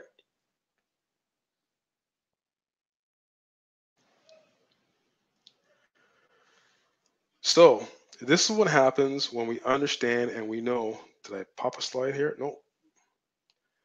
So this is what happens when we understand and we know exactly when to advertise and how to advertise. So as a final piece of your optimization, 80% of your reporting and your analytics is going to produce 110% of your revenue. This is why when people ask me, do you advertise every day on Facebook? Yes, I advertise every day on Facebook, but in the markets that I'm in, I don't advertise every day because for me, it doesn't make any sense for me to advertise every day. You are going to find in your niche market that there are going to be days and times that you should advertise. And there are going to be days and times where you shouldn't advertise, where you're not making a lot of money and you're actually losing a whole bunch of money. This is part of optimization. When you understand exactly how and when to run your ads, you will know exactly when to set up your ads and to do day parting on your ads to be able to show your ads when you want your ads to be shown, and you're still going to get the full day's spend. Understand something now. The next thing is this only works with lifetime budgets. This is why I'm saying this is the next level for optimization and scale, right?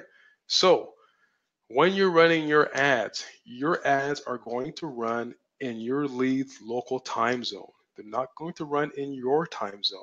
So wherever you are advertising, i.e., if you're doing international advertising, when you set up your ad campaigns and you want your ads to run at a very specific day and time, keep in mind and understand that those ads are going to show up on your local prospect's time and time zone.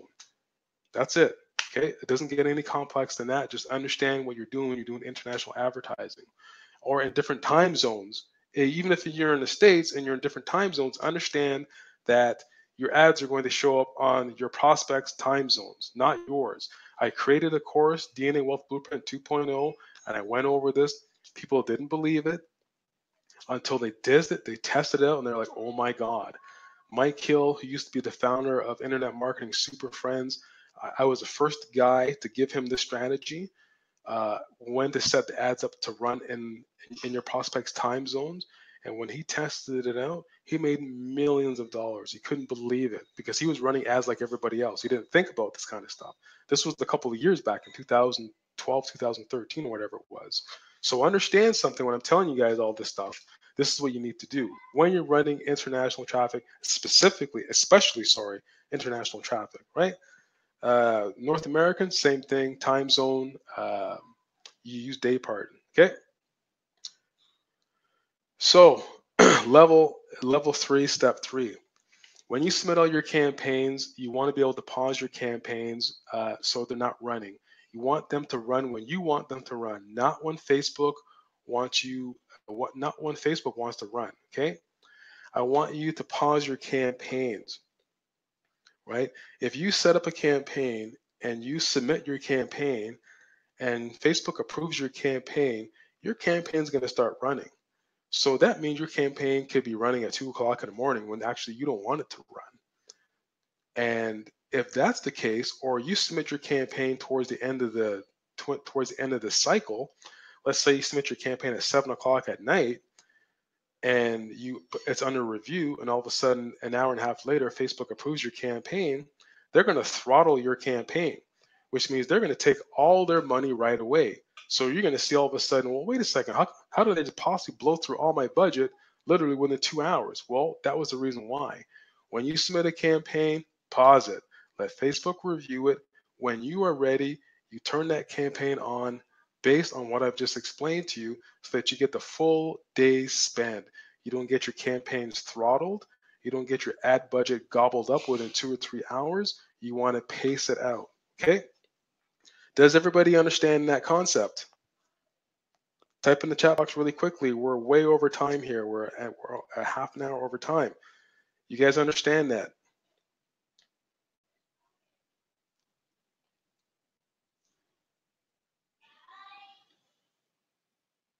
Awesome. I'm moving on. So optimization and scale. This is level 4. This is something that you guys. This is something that I'm going to get into. You guys got to get this, because if you get this, you guys got this. You guys will be able to print money on demand. This is what everyone's been asking for. So you need to be able to know your. Let me take a drink here real quick. Sorry.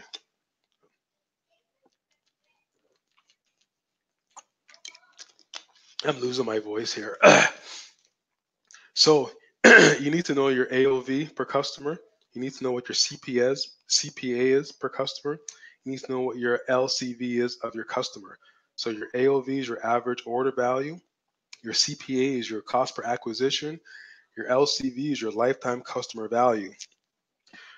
What you are prepared to spend on acquiring a customer will dictate whether or not you're going to be able to scale your campaigns. It doesn't matter if it's a percentage, it doesn't matter if it's a dollar amount, pick either one, they both work. As an example, so if your average order value is 10 bucks, tell me right now, how much are you prepared to pay for it? Is it A, 5 bucks, B, 13.85, C, 7.50, D, 9.83, E, 12.55, or F, 10.70? Type into the chat box right now. If your average order value is $10, what are you prepared to pay to get it?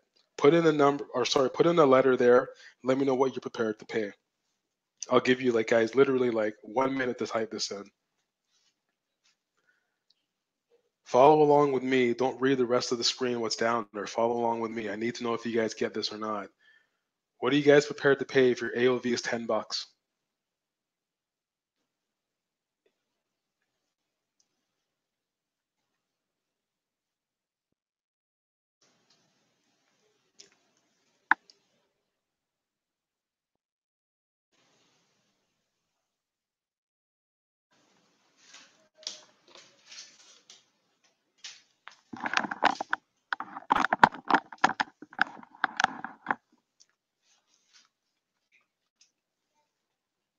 see a lot of B's. I see a lot of D's.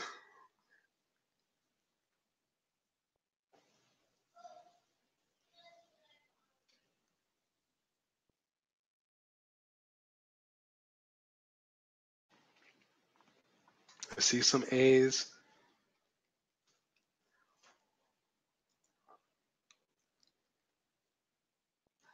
I'm seeing a lot of B's, as in boy. Interesting.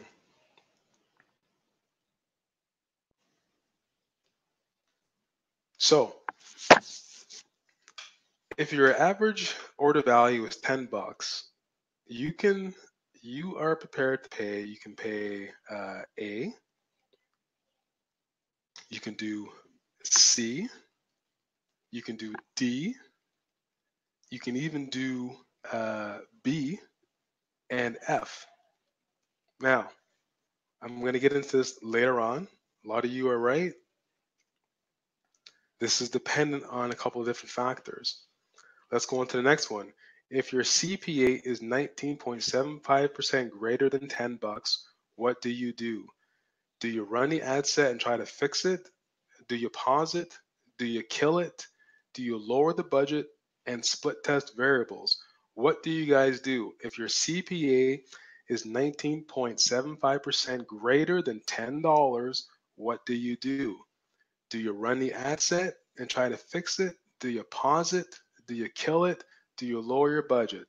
Please type into the chat box, what do you think you do? I'll give you 1 minute, guys. Type that in. You should be fast and furious typing that in.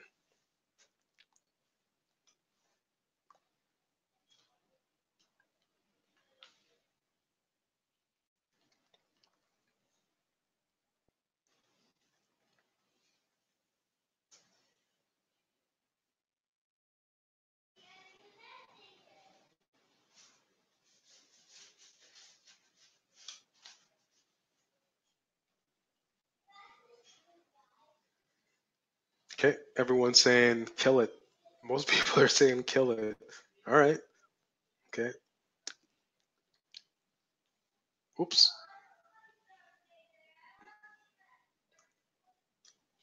Okay, next one. If your AOV is 20% less than your CPA, what do you do? Pause it, or do you run it? Do you scale it, or do you kill it? If your AOV is 20% less than your CPA, what do you do? Do you pause it? Do you run it? Do you scale it, or do you kill it?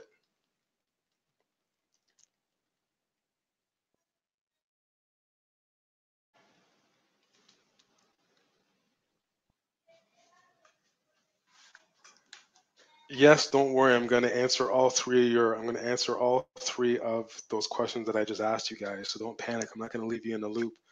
Bring in your questions. Let's see your answers. I want to see where everybody's at.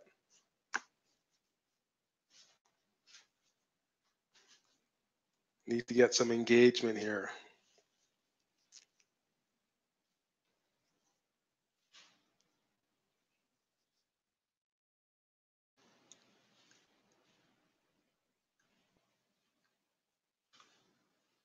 All right. So the first one.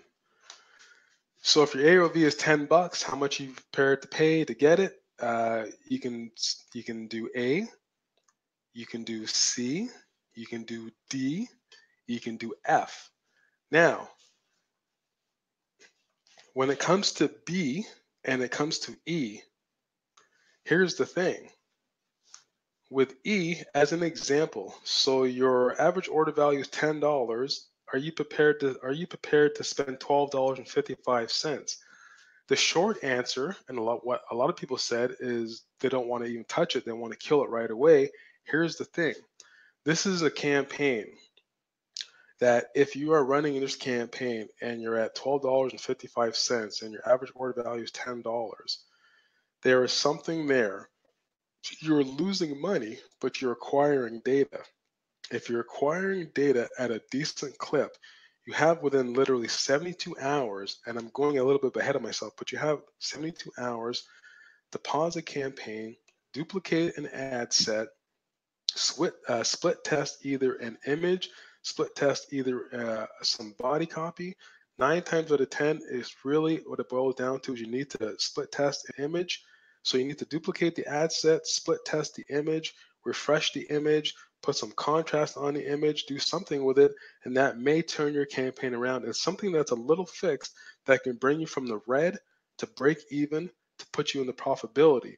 So $12.55 is not that much, right? If it was like $13.85, that's a little bit more. So you have to say to yourself two things. You have to have a foundation, a formula to follow, and you need to be able to look at the data. Because when you're optimizing with everything that I've just shown you with optimization, let's say your campaign was, let's say you're coming in at 12.55, but all of a sudden you all of a sudden you lower the budget, you duplicate the campaign, duplicate the ad set, put in a new fresh image, you lower the budget, and all of a sudden, next thing you know, your CPA is coming in now at $9.30 within the first 24 to 48 hours. That's a good sign. So a lot of you are right, but just understand that even if it's a little bit more and you're losing money, you're never going to make money out of the gate on every campaign. Matter of fact, you're going to lose 85% of your campaigns are going to be in the red to start out. So don't panic. It's what you do with the data and the framework that I'm giving you that's going to dictate whether or not you're going to go into break even and then profitability. So next one is if your CPA is 19.75% greater than $10, what do you do? Do you run the ad set and try to fix it? Do you pause it? Do you kill it? Do you lower the budget and split test the variables? Well, if it's 19% greater than 10 bucks, well, 19%, again, that's within your framework. If you have the budget, depending on your budget, what I would do, again, is there's a window here to work with. I'm going to lower my budget. I'm going to split test some variables. I'm not going to kill something right away. This is what this is what beginner advertisers and intermediate advertisers do. They kill everything right away. What they don't do is they don't look at their reporting. They don't optimize for everything that I've just shown you how to optimize for. Go back into the campaign, kickstart it again, and see what happens within a certain window to see if they can break even or go into profitability. So that's what I would do. I would lower the budget and I would split test variables to see if I can get that budget back up to where it should be. Okay. If your AOV is 20% less than your CPA, what do? You pause it, you run it, you scale it, or you kill it. Well, right here this is where I would optimize and scale it, right? Because it's 20% less than your CPA, which is a good thing, right? Makes sense to everybody? But however, I want to make sure I'm scaling incrementally and I'm scaling on small waves. So I'm not scaling gigantically right out of the gate because I don't know. My metrics may not fall into line. I want to wait. I'm going to scale incrementally. I'm going to scale over the next 72 hours, make sure everything is in alignment. And when I see everything is good, then I'm going to put the foot down. And I'm going to scale, right? Now, this is all contingent on what your funnel is set up to do. Do you have upsells in your funnel? Do you have what I call a profit pipeline in your funnel? i.e., do you have 3 to 4 to 5 products in your pipeline that are going to bring in money? That is called a product profit pipeline. Or do you have what's called an ascension funnel, which means you start somebody off at one particular point. Let's say it's an entry-level product of $97, and then you ascend them from there to a $197, a $497, a $997, a $3,000 to $5,000 product. Do you have an ascension model? And do you have back-end licensing deals built into your business model? Which means all of this is going to recuperate you're going to back out on the back end. So you may even want to run your campaign at a loss on the front end if you know your numbers on the back end. It's very crucial that you know your numbers. If you don't know what your average order value is per customer, if you don't know what your CPA is per customer, you don't know what your lifetime customer value is of your customer, Your lifetime customer value, your lifetime customer value could be 60 days, it could be 6 months, it could be a year. If you understand 60 days out what your lifetime customer value is, you'll be able to reverse engineer and make better decisions based on what you are prepared to spend on your front end to acquire a customer. If you understand what your 6 month lifetime customer value is, you'll be able to reverse engineer to your front end to be able to acquire a customer. You'll be able to know. Sometimes you actually operate at a loss because you know you'll recuperate in the back end and you make 3 times as much. Does this make sense to people?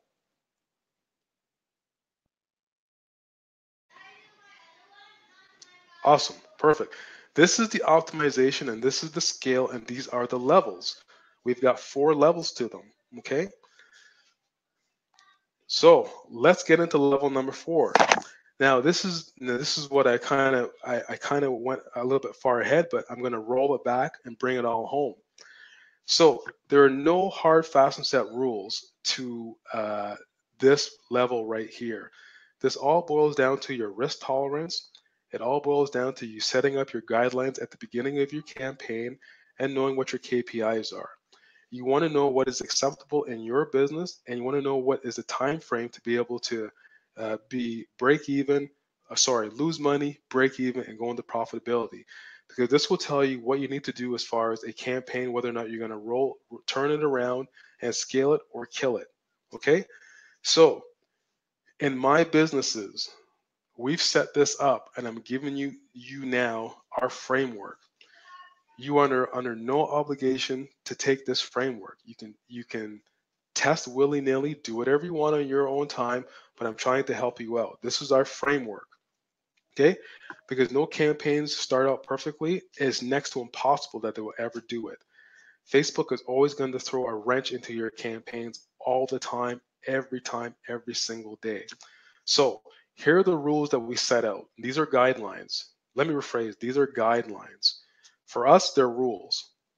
But for you, they're guidelines. Okay? Everything to us is in the 10 to 15% range, positive or negative. And we have 72 hours to either fix it or kill it. So either way, we know exactly what to do with a campaign as far as whether we're going to kill it or we're going to scale it or we're going to optimize it and scale it. So when it comes to 10 to 15%, because I say 10 to 15% is because I work with super high budgets, right? So with big budgets, with scale comes massive loss or massive revenue generation. So 98% of the time, my team is able to turn a campaign around within 72 hours of following this formula. What I say to you is if you have a small budget, you may be able to go higher than 10 to 15%. You may want to go around 20%. It all depends on your budget. 20% is a very safe cushion because it's going to give you 3 days. So let me rephrase this. If you have small budgets, I will tell you right now, 20% is good. But the caveat is you have 72 hours. That is your window to fix it. So that gives you 3 days to either fix the campaign, figure it out, break even, and scale it or kill it, right? Don't get emotional. Don't get pissed off at Facebook. Don't get follow the formula, okay? If you are a bigger advertiser, let's say you're doing $1,000 a day spend or $5,000 a day spend, it comes down to your risk tolerance and the guidelines. 10 to 15%, that's in your guidelines. Stay in that window. Don't go 20%, 25% because you're putting at risk a lot of money. So 10, 15%, you're doing $1,000 a day ad spend, $5,000 a day ad spend, 15, 20, $30,000 a day ad spend, 10, 15%. Because within 72 hours, you're going to be able to either turn that campaign around or kill it. If you kill it, you move the budget from the campaigns that are dead, you move it over to your existing ad sets that are actually producing money, producing revenue, and getting you the results. So you're able to scale those campaigns. That's what you do. Okay. The next thing that we do is In this process, this is our framework, is we split test image first. We take our control image that's been kicking ass, making all the money, and we split test that image first. We run it with another image, and what we'll do is either one of the following. We'll either fix it, split test it with either contrast, we'll move into a black and white, we'll go into a diagonal type of an ad, which which I've shown you guys inside of the Facebook group, and it's in that particular order. That's what we do first because we've noticed when we do this, that's what brings our results. So it's contrast. So we get our control image, then we split test it against the contrast, black and white, diagonal, in that order. The next thing we do is we split test our headline, then our body copy, then our call to action in that order. The next thing after that is the final thing that we do is then we split test and we layer on a lookalike audience as the third step, and we finally switch everything out to manual bidding. This is what we do within 72 hours. This is the layers that we go through. So we go through image first, we split test our control, we go for contrast, black and white, diagonal, in that order. We then split test the headline, body copy, call to action in that order. Then we go on a lookalike layer audience, and that's the third step. Then we go to manual bidding. If we can't change everything around at the end of the day within 72 hours with manual bidding, that's it. The campaign is done. We take our losses. We move our budget over to our already other ad sets that are kicking ass, and we push them into those ad sets, and we scale from there. That is the optimization. That is the formula. That is how we optimize and we scale our campaigns. I've given you guys the blueprints. At the end of this webinar, this video will be uploaded in the membership area. You'll be able to watch it on your own time at your own speed, right? I'm going through a little bit quickly now because this is all coming on 2 hours, which is crazy, right? So at the end of the day, what this looks like is when we optimize and we scale, we always get a 3 to 5x or more return on our ad spend, on our ROI. This is what it looks like with optimization and scale. So as an example, one of our campaigns, our total spend 68,000. What do we get back? 355. What is that? That's more than the 5 times return, right? This is what we do. This is how we optimize. This is how we scale. I've given you the formula. You guys have it now. For you guys that are a little bit more experienced and the more experienced guys that have been asking for this, this is what we do. Now, if your next question is, well, these other Facebook gurus say this and say this and say this, you know what I'm going to say to you? It's your money. You put it into the advertising machine. You go out and test what they tell you to go and test. You take what I'm telling you to do and you go and test what I tell you to do, and you'll see the results, right? It's your money. I can't fight with any other Facebook guru. I can't fight with all these other big name guys that I don't want to mention their names because some of these guys actually went through my process. They actually went through my courses. They've actually given me case studies and testimonials. I'm the guy that's behind the scenes now. So you have a direction to follow.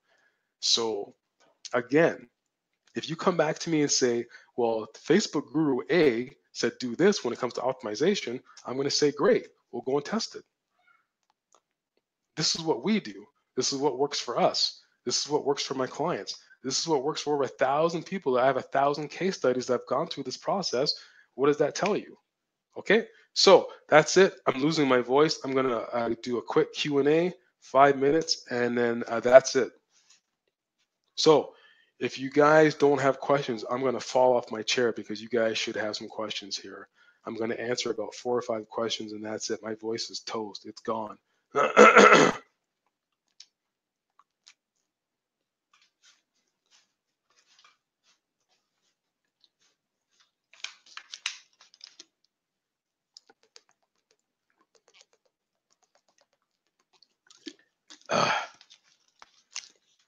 You're welcome. You're welcome. Yes, you can use quizzes on your Content Rich product landing page. I've went over this inside of the Facebook group. You can do a funnel Facebook ad to a quizzy. Your quizzy Content Rich product landing page. Your Content Rich product landing page then goes to your money page. Yes. If you are going to go direct to a advertiser's VSL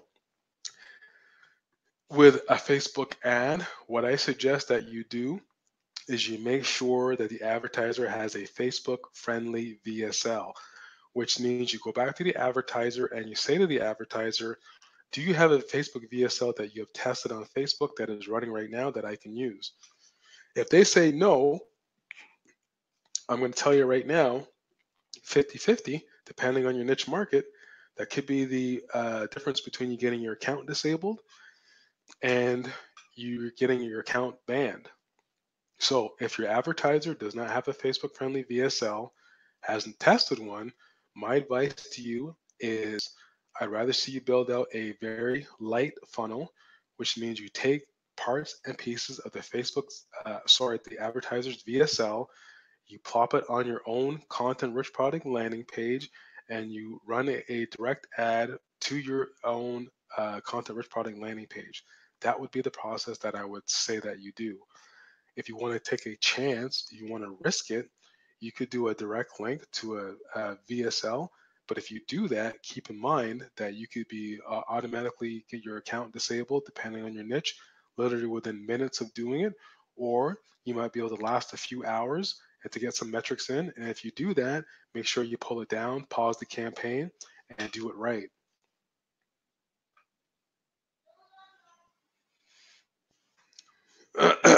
Yeah, I know my voice is chewed. It's been like this for a while now.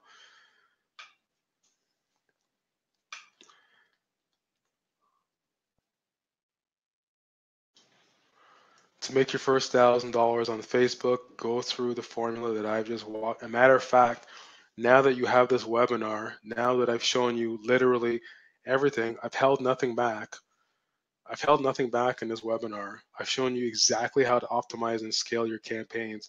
You have the exact blueprint, the foundation, how to set up your campaigns, how to build your campaigns properly, how to build out content-rich product landing pages, how to build out your ad sets. You've got everything. It's there, it's detailed.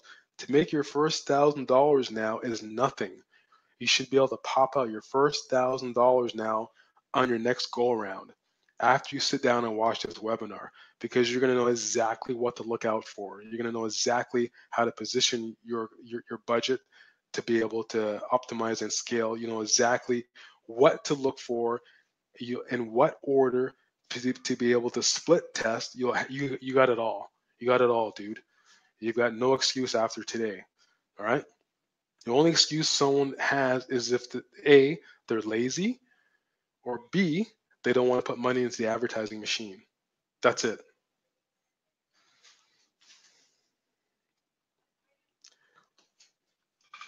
When it comes to duplicating ad sets, I will duplicate an ad set a maximum of 5 times, because what I want to do now is I want to penetrate different niche markets within that same niche market. So I will not duplicate an ad set 10 times or 20 times or 30 times. That's just ridiculous. You don't need to duplicate it that much. On the maximum amount, we do 3 to 5 times. We'll duplicate an ad set 3 times, sometimes 5 times at the most, because now we're going into a different audience. Within that same audience, we want to start to go hit people now that have not seen our ads, or very little bit have seen our ads, because now that comes into a totally different play. But the short answer is 3 to 5 times. Any more than that, you're just wasting your time.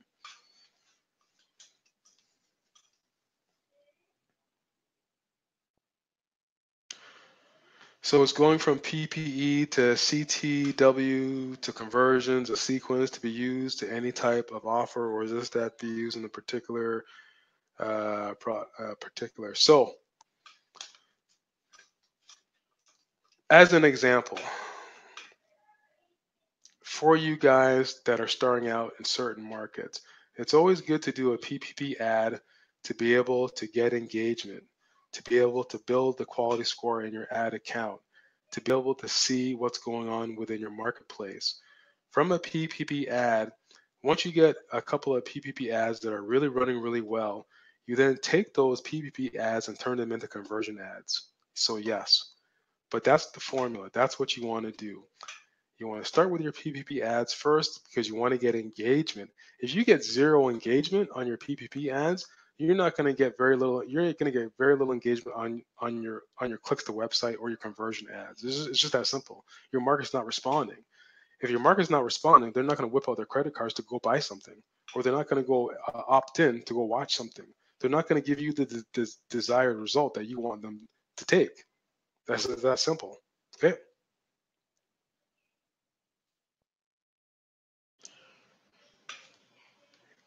Yes, I'm getting a few questions here. Obviously, the webinar is going to be recorded. Do you think I would be that dumb to record all this content and give away all this content and it's not going to get recorded? So I have to repeat myself 30 different ways from Sunday?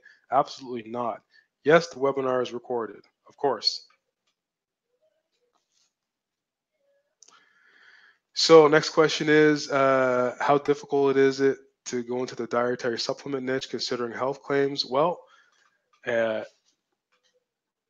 my short answer is don't do it. Why would you want to go into that marketplace? There are millions of other niche markets to get into that are highly profitable. A matter of fact, I've just given you a couple, like right there in the webinar. So why would you want to enter into the most physically aggressive, most stringent, tightly regulated industry on Facebook? Why would you want to do that? Especially being new or being intermediate. That doesn't make sense to me. So I'm not beating you down. I'm trying to build you up. Uh, go for everybody on the call. Take the path of least resistance to create wealth. Take the path of least resistance to create and generate revenue for yourself. For those of you that want to go into skin, diet, muscle, supplements, I mean, you know what? Knock yourself out. I've got clients that are in it. It's a fierce battle every day. They're making wads of money, but they always got to get hassles with their accounts. I've given you the formula. You can definitely walk into those markets with this formula. But I'll tell you right now, there are millions of other niche markets out there for you that are highly lucrative. You make a whole bunch of money, and it's the path of least resistance. But I can't control you guys. You follow the direction that you want to go into. Okay. All right. That being said, it's literally 2 hours into it, so my voice is shot. That's it for me. Question here is, I got $50 a day or less to start. For now, that's what's left after the bills. What's this? I know we've covered fitness here. Are there any other niches you suggest as well? Tons of niches, tons of niches, buddy. Tons of niches you can go into. Go into the potty training niche. Highly lucrative niche. You make a ton of money. There's a ton of products in the potty training niche. What better way to establish a lifetime customer value for somebody than getting them on the potty training? After the potty training, they turn into toddlers. What's the next phase for toddlers? What do they have? From toddlers, they go into little kids. I mean, how better once you acquire a parent as a customer and you give them good service, what better to have multiple purchases off that customer over the lifetime? So there's a niche for you. Go into potty training. All right, guys, that's it. Thank you very much for being on the webinar. My voice is toast. It's gone. I got to go drink some honey and some tea. Go into the Hannah Montana niche. I've been in that niche. I had clients in that niche that created hundreds of thousands of dollars a month with Hannah Montana. I don't know if she's still a thing or not, but there's baby doll dresses. You can go into that niche. Oh man, parents buy all sorts of ridiculous stuff for their girls. So all sorts of highly viable, lucrative niche markets out there, man. Just got to put your head down and think about it. Okay. Yep. Hair weaves, hair extensions. Yeah. Oh, thanks, buddy. I'll take some zinc for sure. That's what I'm doing afterwards. Honey and some tea, some B vitamins. And that's it for me. Okay, guys, that's it. We're done with the webinar. Wow, that was a monster. Whew. I'll see you guys inside of the members area, or I mean the Facebook group. Take care, everybody.